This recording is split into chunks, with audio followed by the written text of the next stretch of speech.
Delicious banana muffins, guys. That's our recipe for today. So let's make it.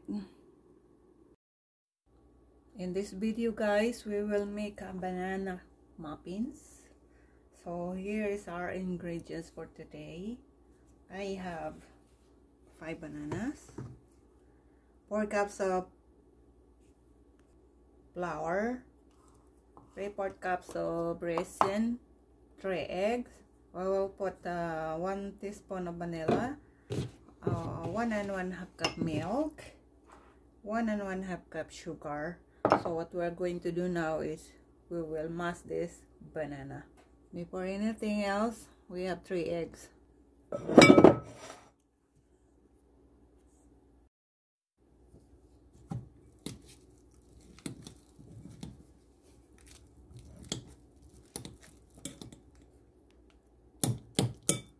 So now we will add the whole ingredients.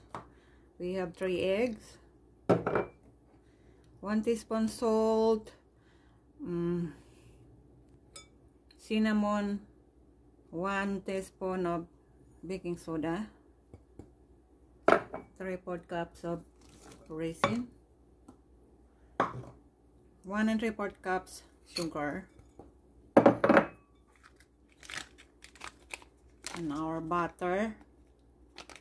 Ayan, that is a 3 spoon.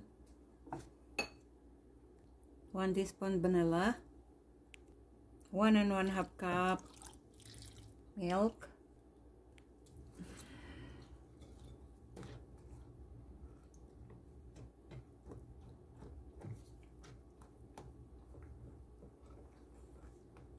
and our 4 cups of flour. So we will mix it all. Alright, so this is ready for to put in a baking pan.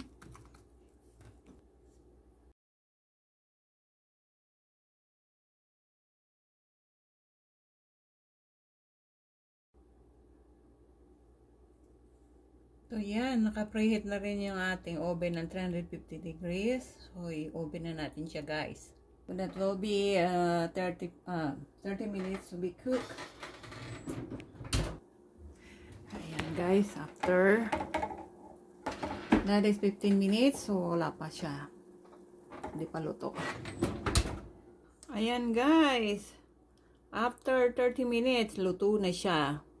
Oh, yan. Delicious banana muffins, guys. That's our recipe for today. Thank you so much for watching, guys.